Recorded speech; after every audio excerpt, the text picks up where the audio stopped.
By taking our sense of sight far beyond the realm of our forebears' imagination, these wonderful instruments, the telescopes, open the way to a deeper and more perfect understanding of nature. For millennia, mankind gazed out into the mesmerizing night sky, without recognizing the stars of our own Milky Way galaxy as other suns.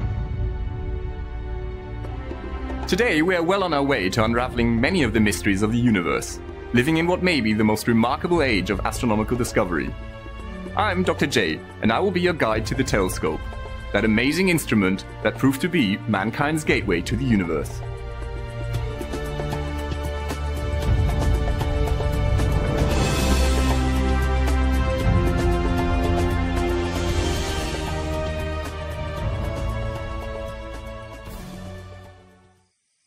Four centuries ago, in 1609, a man walked out into the fields near his home. He pointed his homemade telescope at the moon, the planets, and the stars. His name was Galileo Galilei. Astronomy would never be the same again.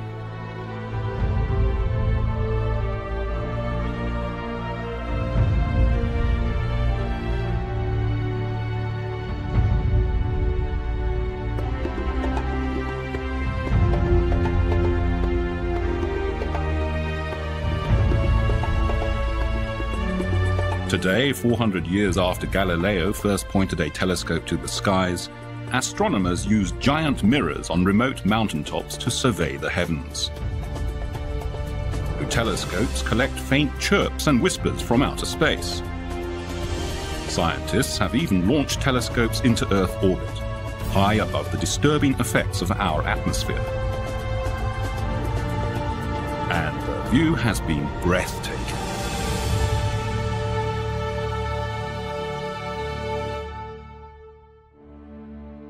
However, Galileo did not in fact invent the telescope.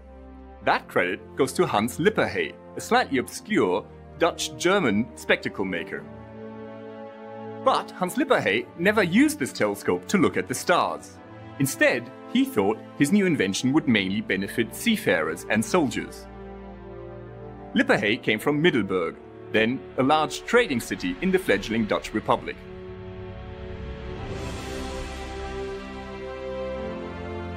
In 1608, Lippershey found that when viewing a distant object through a convex and a concave lens, the object would be magnified if the two lenses were placed at just the right distance from one another.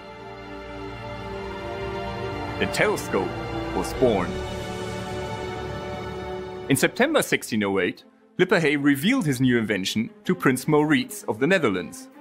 He could not have chosen a more advantageous moment, because at that time the Netherlands were embroiled in the 80 Years' War with Spain.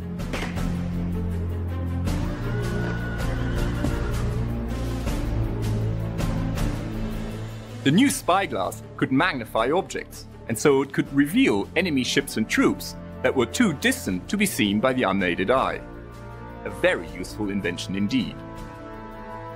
But the Dutch government never granted Lippershey a patent for his telescope.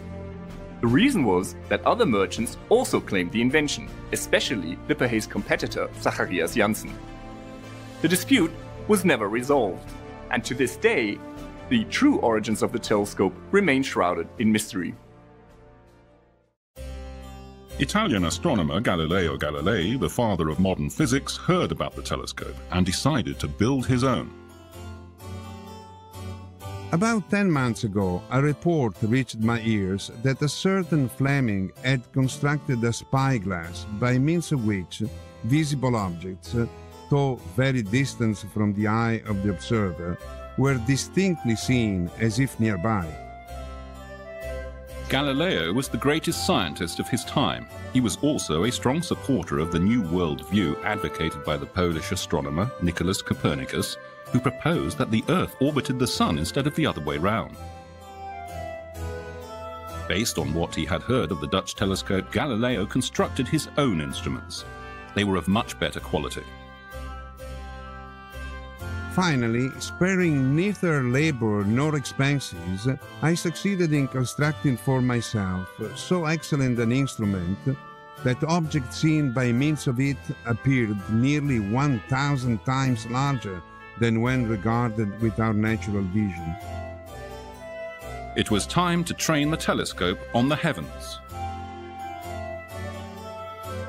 I have been led to the opinion and conviction that the surface of the moon is not smooth, uniform, and precisely spherical, as a great number of philosophers believe it to be, but is uneven, rough, and full of cavities and prominences, being not unlike the face of the earth.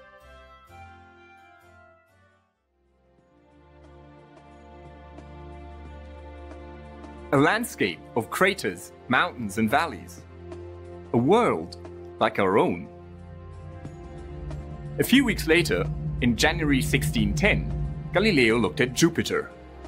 Close to the planet, he saw 4 pricks of light that changed their position on the sky night after night along with Jupiter. It was like a slow cosmic ballet of satellites orbiting the planet. These 4 pricks of light would come to be known as the Galilean moons of Jupiter. What else did Galileo discover? The phases of Venus.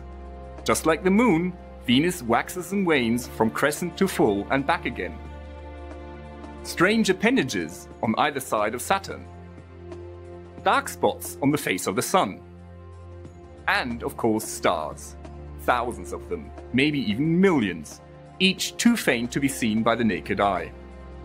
It was as if mankind had suddenly thrown off its blindfold. There was a whole universe to discover out there.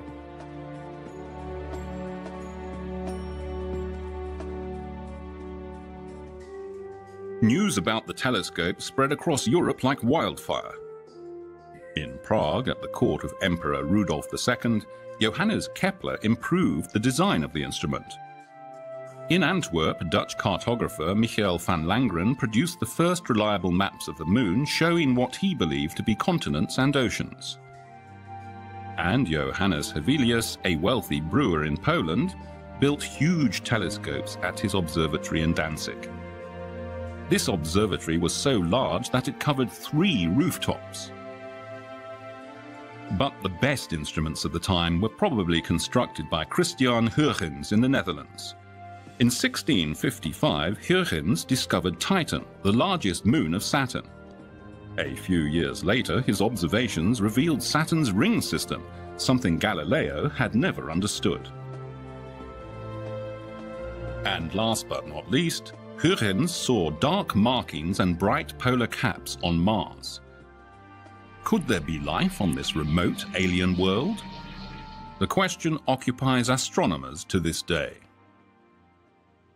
The earliest telescopes were all refracting telescopes that used lenses to collect and bring together the starlight. Later, the lenses were replaced with mirrors. This reflecting telescope was first built by Niccolò Zucchi and later refined by Isaac Newton. Now, in the late 18th century, the largest mirrors in the world were cast by William Herschel, an organist turned astronomer who worked with his sister Caroline. In their house in Bath in England, the Herschels poured red-hot molten metal into a mold, and when the whole thing had cooled off, they would polish the surface so that it would reflect starlight. During the course of his life, Herschel built more than 400 telescopes.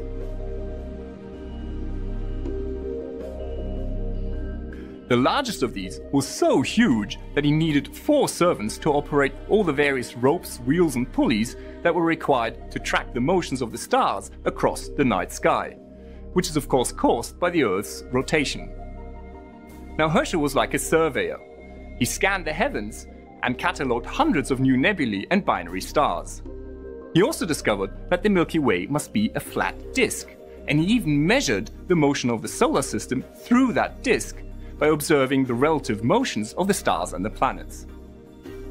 And then, on the 13th of March in 1781, he discovered a new planet, Uranus. It was over 200 years until NASA's Voyager 2 spacecraft gave astronomers their first close-up look of this distant world. In the lush and fertile countryside of Central Ireland, William Parsons, the 3rd Earl of Ross, built the largest telescope of the 19th century. With a metal mirror a whopping 1.8 meters across, the giant telescope became known as the Leviathan of Parsonstown. On the occasional clear, moonless nights, the Earl sat at the eyepiece and sailed on a journey through the universe. To the Orion Nebula, now known to be a stellar nursery. On to the mysterious Crab Nebula, the remnant of a supernova explosion. At the Whirlpool Nebula, Lord Rosse was the first to note its majestic spiral shape.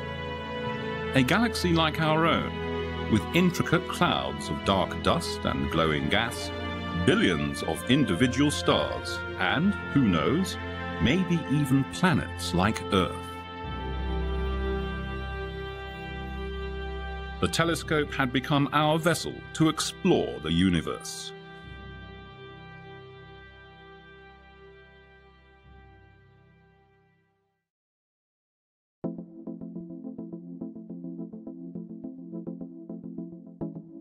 At night, your eyes adapt to the dark. Your pupils widen to let more light into your eyes.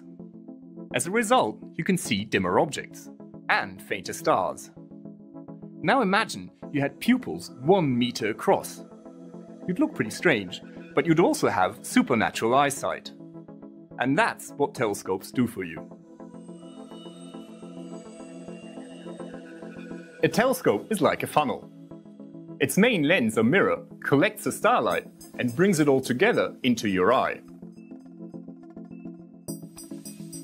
The bigger the lens or the mirror of a telescope, the fainter the objects you can see. So, size really is everything. But how big can you make a telescope? Well, actually not too big if it's a refractor. The starlight has to pass through the main lens, and so you can only support it around its edge. Now, if you make the lens too big, it becomes too heavy, and it starts deforming under its own weight. That means that the image will be distorted. The largest refractor in history was completed in 1897 at Yerkes Observatory outside Chicago. Its main lens was just over 1 meter across, but its tube was an incredible 18 meters long. With the completion of the Yerkes telescope, the builders of refracting telescopes had pretty much reached their limit. You want bigger telescopes? Think mirrors.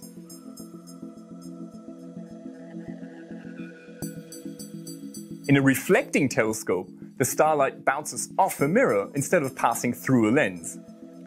That means that you can make the mirror a lot thinner than a lens, and you can support it from the back. The result is that you can build a lot larger mirrors than lenses. Big mirrors came to Southern California a century ago. Back then, Mount Wilson was a remote peak in the wilderness of the San Gabriel Mountains. The sky was clear and the nights were dark. Here, George Ellery Hale first built a 1.5-meter telescope. Smaller than Lord Rosse's retired Leviathan, it was of much better quality, and at a much better sight too. Hale talked local businessman John Hooker into financing a 2.5-meter instrument. Tons of glass and riveted steel were hauled up Mount Wilson. The Hooker telescope was completed in 1917. It would remain the largest telescope in the world for 30 years. A big piece of cosmic artillery ready to attack the universe. And attack it did. Along with the incredible size of the new telescope came transformations in the way the image was viewed. Astronomers no longer peered through the eyepiece of the new giant, but instead collected the light on photographic plates for hours on end. Never before had anyone peered so far into the cosmos. Spiral nebulae turned out to be brimming with individual stars. Could they be sprawling stellar systems like our own Milky Way? In the Andromeda Nebula, Edwin Hubble discovered a particular type of star that changes its brightness with clock-like precision. From his observations, Hubble was able to deduce the distance to Andromeda. Almost 1 million light-years. Spiral nebulae, like Andromeda, were clearly individual galaxies in their own right. But that wasn't the only incredible thing. Most of these galaxies were found to be moving away from the Milky Way. At Mount Wilson, Hubble discovered that the nearby galaxies were receding at small velocities, whereas the distant galaxies were moving away at a much faster pace. The conclusion? The universe was expanding. The Hooker telescope had given scientists the most profound astronomical discovery of the 20th century. Thanks to the telescope, we have traced the history of the universe. A little less than 14 billion years ago, the universe was born in a huge explosion of time and space, matter and energy called the Big Bang. Tiny quantum ripples grew into dense patches in the primordial brew. From these, galaxies condensed, a stunning variety of sizes and shapes. Nuclear fusion in the cores of stars produced new atoms: carbon, oxygen, iron, gold. Supernova explosions blew these heavy elements back into space, raw material for the formation of new stars and planets. Someday, somewhere, somehow, simple organic molecules evolved into living organisms. Life is one miracle in an ever-evolving universe. We are stardust. It's a grand vision and a sweeping story, brought to us through telescopic observations. Imagine, without the telescope, we would know about just 6 planets, 1 moon, and a few thousand stars. Astronomy would still be in its infancy. Like buried... George Ellery Hale had one final dream: to build a telescope twice as large as the previous record holder. Meet the grand old lady of 20th century astronomy, the 5-meter Hale telescope at Palomar Mountain. Over 500 tons of moving weight, yet so precisely balanced that it moves as gracefully as a ballerina. Its 40-ton mirror reveals stars 40 million times fainter than the eye can see. Completed in 1948, the Hale telescope gave us unsurpassed views of planets, star clusters, nebulae, and galaxies. Giant Jupiter with its many moons. The stunning Flame Nebula. Faint wisps of gas in the Orion Nebula.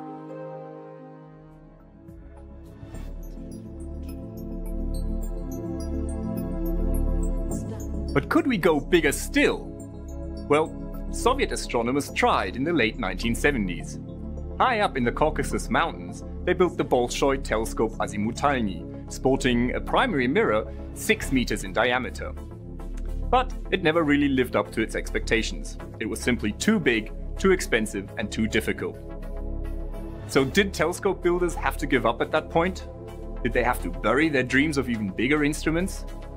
Had the history of the telescope come to a premature end? Well, of course not.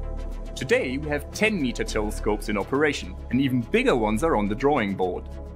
What was the solution? New technologies.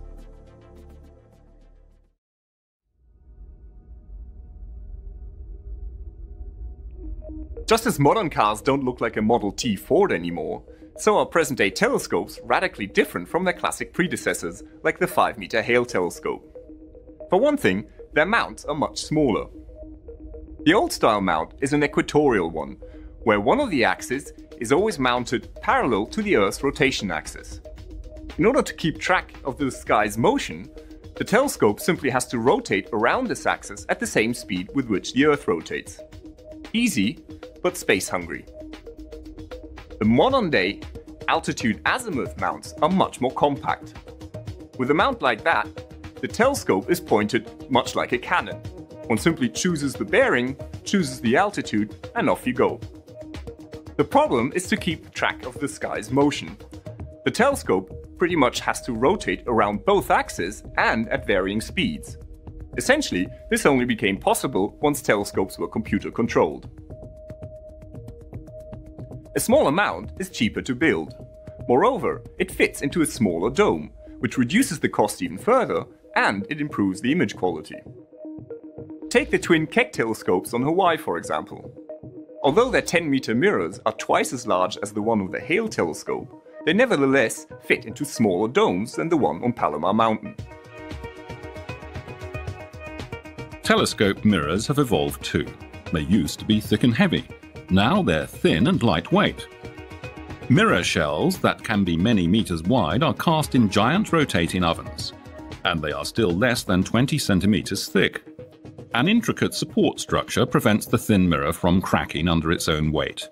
Computer-controlled pistons and actuators also help to keep the mirror in perfect shape. This system is called active optics. The idea is to compensate and to correct any deformations of the main mirror caused by gravity, the wind, or temperature changes. Now, a thin mirror also weighs much less. That means that its whole supporting structure, including the mount, can also be a lot trimmer and lighter, and cheaper. Now here's the 3.6-meter New Technology telescope, built by European astronomers in the late 1980s. It served as a testbed for many of the new technologies in telescope building, and even its enclosure has nothing in common with traditional telescope domes. The New Technology telescope was a great success. It was time to break the 6-meter barrier. Mauna Kea Observatory sits on the highest point in the Pacific, 4,200 meters above sea level. On the beaches of Hawaii, tourists enjoy the sun and the surf. But high above them, astronomers face chilling temperatures and altitude sickness in their quest to unravel the mysteries of the universe. The Keck telescopes are among the largest in the world. Their mirrors are 10 meters across and wafer thin. Tiled like a bathroom floor, they consist of 36 hexagonal segments, each controlled to nanometer precision. These are true giants devoted to observing the heavens, the cathedrals of science. Nightfall on Mauna Kea, the Keck telescopes begin collecting photons from the far reaches of the cosmos. Their twin mirrors combining to be effectively larger than all earlier telescopes. What will be tonight's catch?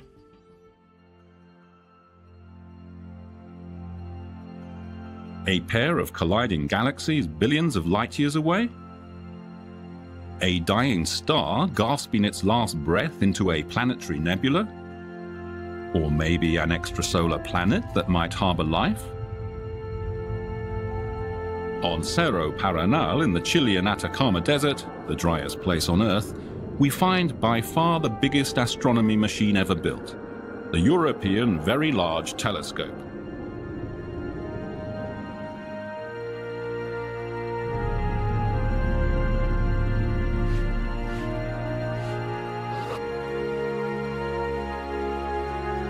The VLT is really 4 telescopes in one, each sporting an 8.2-meter mirror.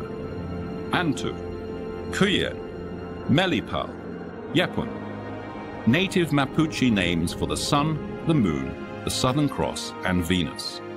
The huge mirrors were cast in Germany, polished in France, shipped to Chile, and then slowly transported across the desert. At sunset, the telescope enclosures open up. Starlight rains down on the VLT mirrors.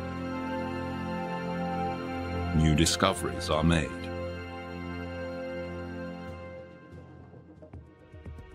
A laser pierces the night sky. It projects an artificial star into the atmosphere 90 kilometers above our heads. Wavefront sensors measure how the star's image is distorted by the atmospheric turbulence.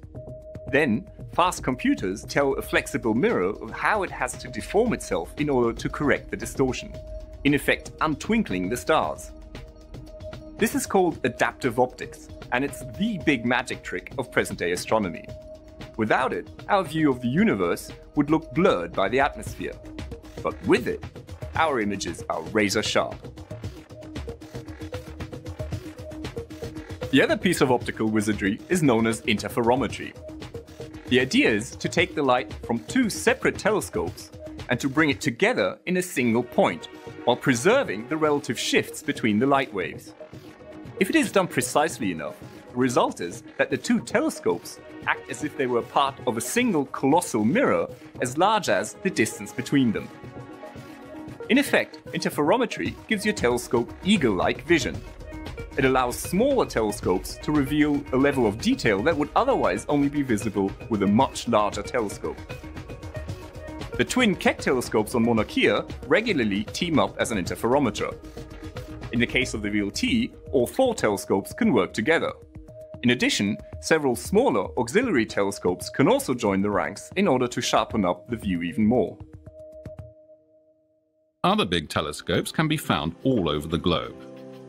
Subaru and Gemini North on Mauna Kea, Gemini South and the Magellan telescopes in Chile, the Large Binocular Telescope in Arizona. They are constructed at the best available sites, high and dry, clear and dark. Their eyes are as large as swimming pools, all kitted out with adaptive optics to counteract the blurring effects of the atmosphere. And sometimes they can have the resolution of a virtual behemoth thanks to interferometry. Here's what they've shown us. Planets, nebulae, the actual sizes and squash shapes of some stars, a cool planet orbiting a brown dwarf, and giant stars whirling around the core of our Milky Way galaxy, governed by the gravity of a supermassive black hole. We've come quite a way since Galileo's day.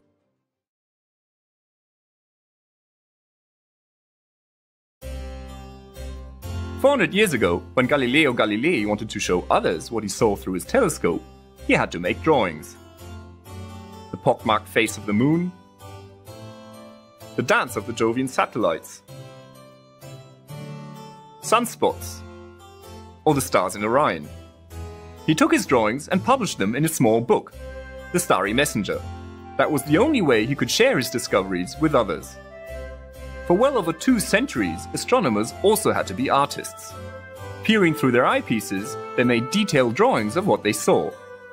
The stark landscape of the moon, a storm in the atmosphere of Jupiter, the subtle veil of gas in a distant nebulae. And sometimes they overinterpreted what they saw. Dark linear features on the surface of Mars were thought to be canals suggesting civilized life on the surface of the red planet. We now know that the canals were an optical illusion. What astronomers really needed was an objective way to record the light collected by their telescopes, without the information first having to pass through their brains and their drawing pens. Photography came to the rescue. The first daguerreotype of the moon. It was made in 1840 by Henry Draper. Photography was less than 15 years old, but astronomers had already seized on its revolutionary possibilities. So how did photography work? Well, the sensitive emulsion of a photographic plate contained small grains of silver halide. Expose them to light and they turned dark. So the result was a negative image of the sky, with dark stars on a light background. But the real bonus was that a photographic plate can be exposed for hours on end. You can collect and add up the light over hours on end, so a longer exposure reveals more and more stars. And more, and more, and then some. In the 1950s, the Schmidt telescope at the Palomar Observatory was used to photograph the entire northern sky. Almost 2,000 photographic plates, each exposed for nearly an hour. A treasure trove of discovery. Photography had turned observational astronomy into a true science. Objective, measurable, and reproducible. But silver was slow. You had to be patient. The digital revolution changed all that. Silicon replaced silver, pixels replaced grains. Even in consumer cameras, we no longer use photographic film. Instead, images are recorded on a light-sensitive chip, a charge-coupled device, or CCD for short. Professional CCDs are extremely efficient. And to make them even more sensitive, they are cooled down to well below freezing using liquid nitrogen. Almost every photon is registered. As a result, exposure times can be much shorter. What the Palomar Observatory Sky Survey achieved in an hour, a CCD can now do in a few short minutes, using a smaller telescope. The Silicon Revolution is far from over. Astronomers have built huge CCD cameras with hundreds of millions of pixels. And there's more to come. The big advantage of digital images is that they're, well, digital. They're all set and ready to be worked on with computers. Astronomers use specialized software to process their observations of the sky. Stretching, or contrast enhancing, reveals the faintest features of nebulae or galaxies. Color coding enhances and brings out the structures that would otherwise be difficult to see. Moreover, by combining multiple images of the same object that were taken through different color filters, one can produce spectacular composites that blur the boundary between science and art. You too can benefit from digital astronomy. It has never been so easy to dig up and enjoy the amazing images of the cosmos. Pictures of the universe are always just a mouse click away. Robotic telescopes equipped with sensitive electronic detectors are keeping watch over the sky right now. Distant planets orbit their mother stars, temporarily blocking part of the star's light. Supernovas explode, while elsewhere new stars are born. Pulsars flash, gamma ray bursts detonate, black holes accrete. To keep track of these grand plays of nature, astronomers want to carry out all sky surveys every year, or every month, or twice a week. At least that's the ambitious goal of the Large Synoptic Survey Telescope. If completed in 2015, its 3-gigapixel camera will open up a webcam window on the universe. More than fulfilling astronomers' dreams, this reflecting telescope will photograph almost the entire sky every 3 nights.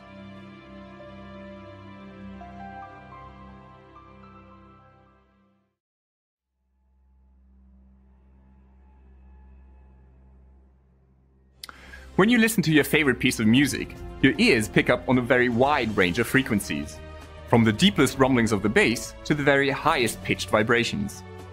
Now imagine your ears were only sensitive to a very limited range of frequencies. You'd miss out on most of the good stuff. But that's essentially the situations that astronomers are in. Our eyes are only sensitive to a very narrow range of light frequencies, visible light, but we are completely blind to all other forms of electromagnetic radiation. However, there are many objects in the universe that do emit radiation at other parts of the electromagnetic spectrum.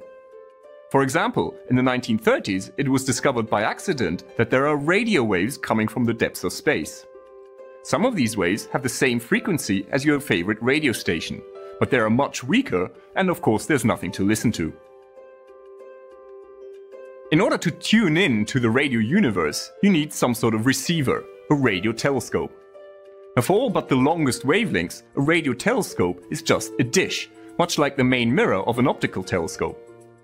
But because radio waves are so much longer than visible light waves, the surface of a dish doesn't have to be nearly as smooth as the surface of a mirror. And that's the reason why it's so much easier to build a large radio telescope than it is to build a large optical telescope. Also, at radio wavelengths, it is much easier to do interferometry. That is, to increase the level of detail that can be seen by combining the light from 2 separate telescopes as if they were part of a single giant dish. The Very Large Array in New Mexico, for example, consists of 27 separate antennas, each measuring 25 meters across. Now, each antenna can be moved around individually, and in its most extended configuration, the virtual dish mimicked by the array measures 36 kilometers across. So what does the universe look like in the radio? Well, for a start, our sun shines very brightly at radio wavelengths. So does the center of our Milky Way galaxy. But there's more. Pulsars are very dense stellar corpses that emit radio waves only into a very narrow beam. In addition, they rotate at speeds of up to several hundred revolutions per second. So in effect, a pulsar looks like a rotating radio lighthouse. and what we see from them is a very regular and fast sequence of very short radio pulses, hence the name. The radio source known as Cassiopeia A is in fact the remnant of a supernova that exploded in the 17th century. Centaurus A, Cygnus A, and Virgo A are all giant galaxies that pour out huge amounts of radio waves. Each galaxy is powered by a massive black hole at its center. Some of these radio galaxies and quasars are so powerful that their signals can still be detected from a distance of 10 billion light years. And then there's the faint, relatively short wavelength radio hiss that fills the entire universe. This is known as the cosmic microwave background, and it is the echo of the Big Bang, the very afterglow of the hot beginnings of the universe. Each and every part of the spectrum has its own story to tell. At millimeter and sub-millimeter wavelengths, astronomers study the formation of galaxies in the early universe and the origin of stars and planets in our own Milky Way. But most of this radiation is blocked by water vapor in our atmosphere. To observe it, you need to go high and dry. To Llano de Chajnator, for example. At 5 kilometers above sea level, this surrealistic plateau in northern Chile is the construction site of ALMA, the Atacama Large Millimeter Array. When completed in 2014, ALMA will be the largest astronomical observatory ever built. 64 antennas, each weighing 100 tons, will work in unison. Giant trucks will spread them out over an area as large as London to increase the detail of the image or bring them close together to provide a wider view. Each move will be made with millimeter precision. Many objects in the universe also glow in the infrared. Discovered by William Herschel, infrared radiation is often also called heat radiation, because it is emitted by all relatively warm objects, including humans. You may be more familiar with infrared radiation than you think, because on Earth, this kind of radiation is used by night vision goggles and cameras. But to detect the faint infrared glow from distant objects, astronomers need very sensitive detectors, cooled down to just a few degrees above absolute zero in order to suppress their own heat radiation. Today, most big optical telescopes are also equipped with infrared cameras. They allow you to see right through a cosmic dust cloud, revealing the newborn stars inside, something that just cannot be seen in the optical. For example, take this optical image of the famous stellar nursery in Orion. But look how different it is when seen through the eyes of an infrared camera. Being able to see in the infrared is also very helpful when studying the most distant galaxies. The newborn stars in a young galaxy shine very brightly in the ultraviolet. But then this ultraviolet light has to travel for billions of years across the expanding universe. The expansion stretches the light waves, so that when they are received by us, they've been shifted all the way into the near-infrared. This stylish instrument is the MAGIC telescope on La Palma. It searches the sky for cosmic gamma rays, the most energetic form of radiation in nature. Lucky for us, the lethal gamma rays are blocked by the Earth's atmosphere, but they do leave behind footprints for astronomers to study. After hitting the atmosphere, they produce cascades of energetic particles. These, in turn, cause a faint glow that MAGIC can see. And here's the Pierre Auger Observatory in Argentina. It doesn't even look like a telescope. Pierre Auger consists of 1,600 detectors, spread over 3,000 square kilometers. They catch the particle fallout of cosmic rays from distant supernovas and black holes. And what about neutrino detectors? Built in deep mines or beneath the surface of the ocean, or in the Antarctic ice? Could you call those telescopes? Well, why not?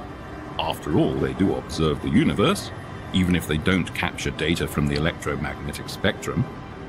Neutrinos are elusive particles that are produced in the sun and supernova explosions. They were even produced in the Big Bang itself. Unlike other elementary particles, neutrinos can pass through regular matter, travel near the speed of light, and have no electric charge. Although these particles may be difficult to study, they are plentiful. Each second, more than 50 trillion electron neutrinos from the Sun pass through you. Finally, astronomers and physicists have joined forces to build gravitational wave detectors. These telescopes do not observe radiation or catch particles. Instead, they measure tiny ripples in the very structure of space-time, a concept predicted by Albert Einstein's theory of relativity. With a stunning variety of instruments, astronomers have opened up the full spectrum of electromagnetic radiation and have even ventured beyond. But some observations simply can't be done from the ground. The answer? Space telescopes.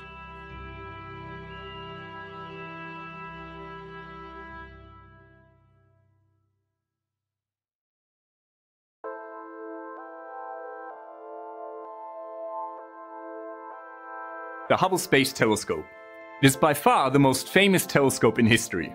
And for good reason. Hubble has revolutionized so many fields in astronomy. By modern standards, Hubble's mirror is actually quite small. It only measures about 2.4 meters across. But its location is literally out of this world.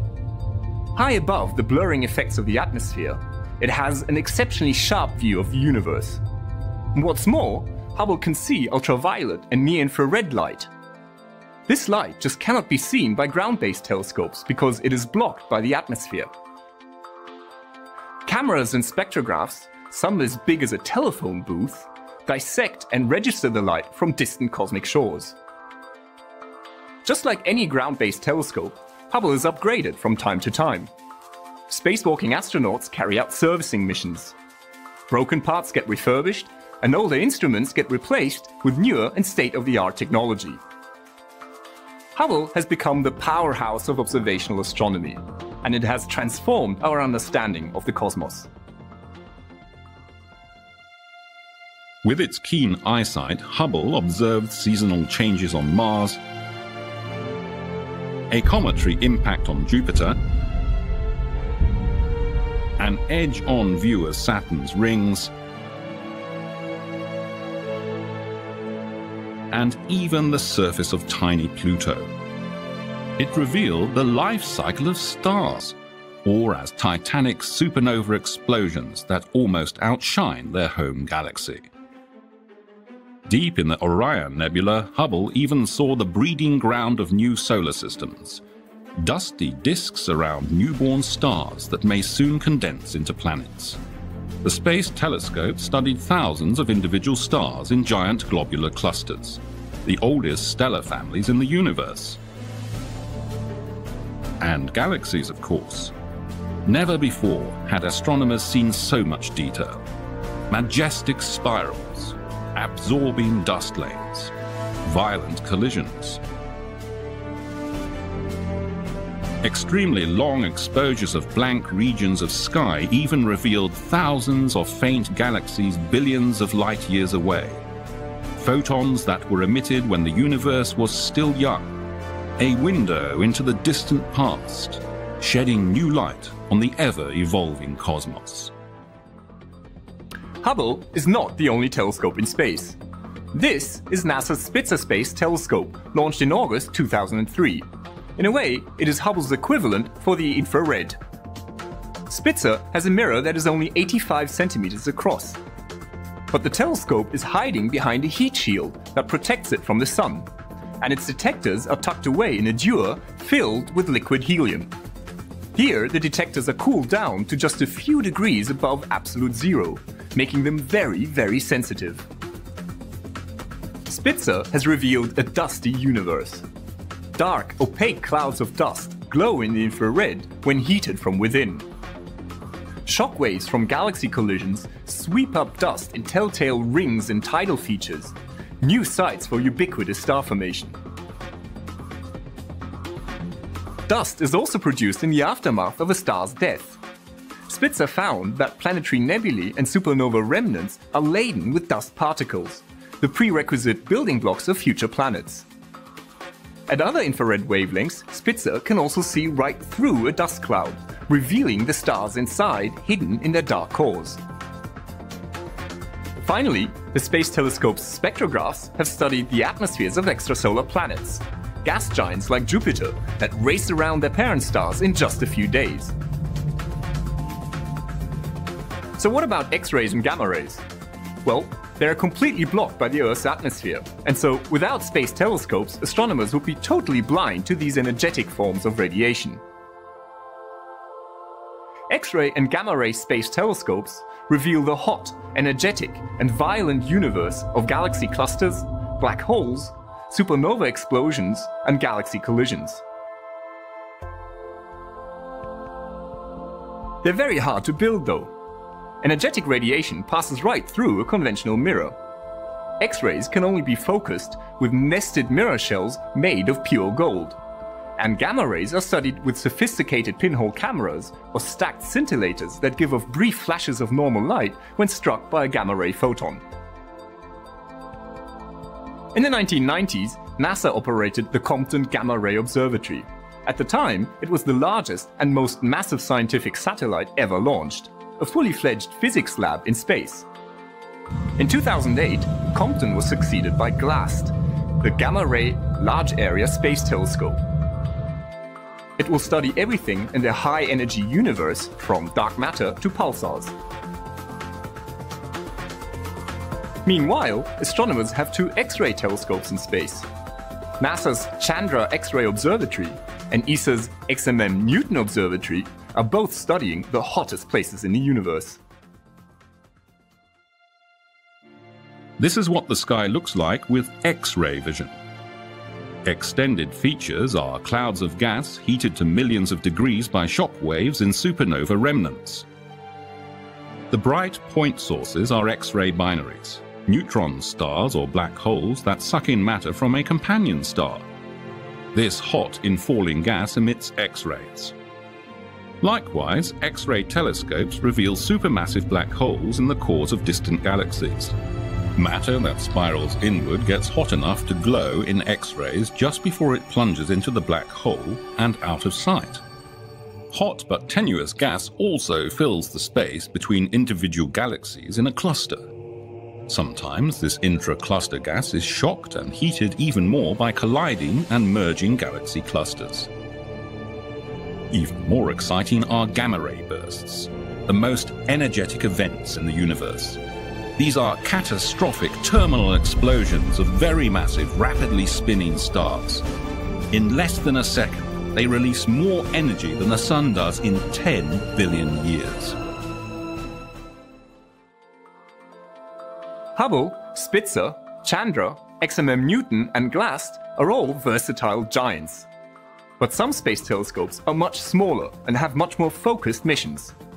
Take Corot, for example.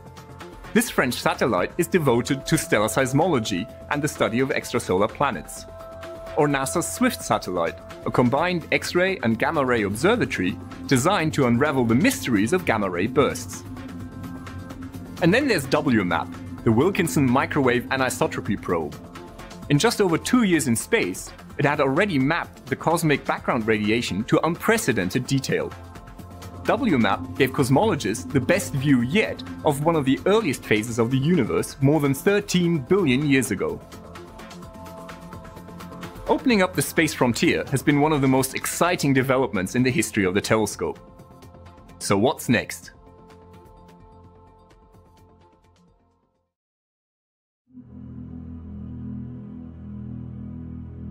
In Arizona, the first mirror has been cast for the giant Magellan telescope. This huge instrument will be built at the Las Campanas Observatory in Chile.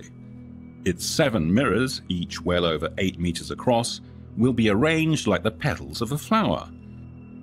And together they will capture more than 4 times the amount of light any current telescope can catch. The Californian 30-meter telescope, planned for 2015, is more like a giant version of Keck. Hundreds of individual segments make up one enormous mirror as tall as a 6-story apartment. In Europe, plans are ready for a European extremely large telescope. At 42 meters in diameter, its mirror will be as large as an Olympic swimming pool, twice the surface area of the 30-meter telescope. These future monsters, optimized for infrared observations, will all be outfitted with sensitive instruments and adaptive optics.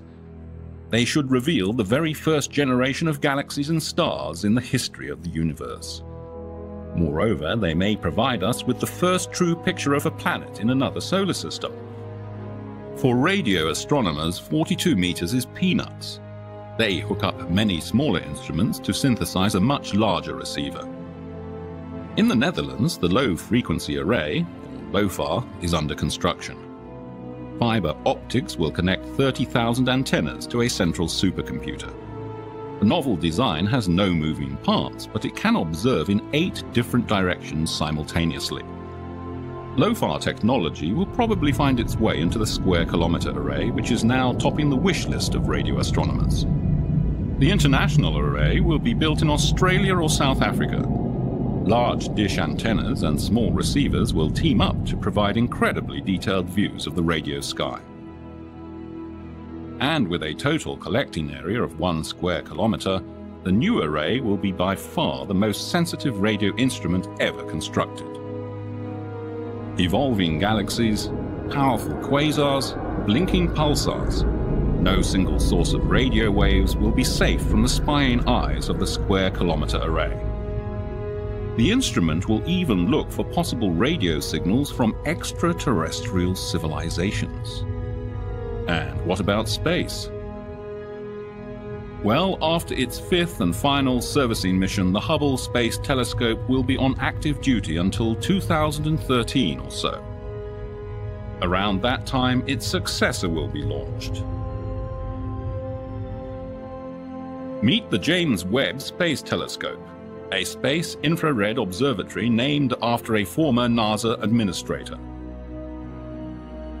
Once in space, its 6.5-meter segmented mirror unfolds like a blooming flower, 7 times as sensitive as Hubble's.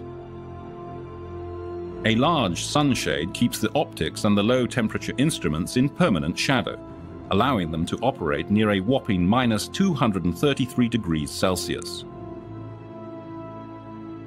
The James Webb Space Telescope won't orbit the Earth. Instead, it will be parked 1.5 million kilometers from our planet, in a wide orbit around the Sun.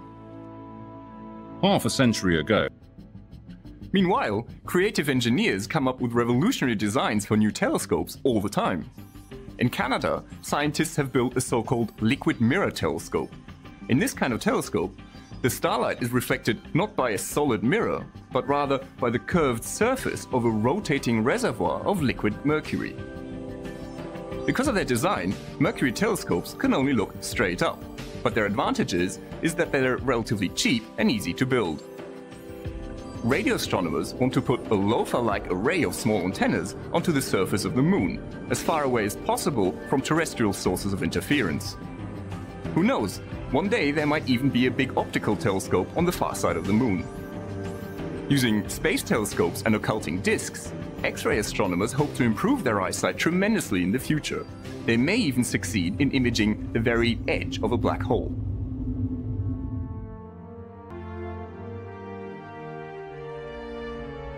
We know that there are other solar systems out there. We suspect there are even planets like Earth with liquid water. But is there life? Locating such extrasolar planets proves difficult. They are often hidden from astronomers by the intense light radiated by their mother stars. Interferometers launched into the darkness of space may provide a novel answer. Right now, NASA is considering a project called the Terrestrial Planet Finder. And in Europe, scientists are designing the Darwin Array. 6 space telescopes orbit the Sun in formation. Lasers control their mutual distances to the nearest nanometer. Together they have incredible resolving power, cancelling out the light from overbearing stars, so scientists can actually see Earth-like planets around other stars. Next, astronomers must study the light reflected by the planet. It carries the spectroscopic fingerprint of the planet's atmosphere. Who knows, in 15 years' time we may detect the signatures of oxygen, methane and ozone, the signposts of life. The universe is full of surprises. The sky never ceases to impress. No wonder that hundreds of thousands of amateur astronomers across the globe go out every clear night to marvel at the cosmos. Their telescopes are much better than the instruments used by Galileo. Their digital images even surpass the photographic images taken by professionals just a few decades ago. Astronomers' quest for cosmic understanding, their telescopic exploration of the universe, is only 400 years old. There's still a lot of uncharted territory out there. We've come a long way since Galileo began charting the heavens with his telescope 4 centuries ago. Today, we still observe the universe with telescopes, not only from Earth, but in the limitless regions of space. The seed of humanity lies in our seemingly endless supply of ingenuity and curiosity. We have just begun answering some of the greatest questions conceived. We have charted over 300 planets around other stars in our own Milky Way and located all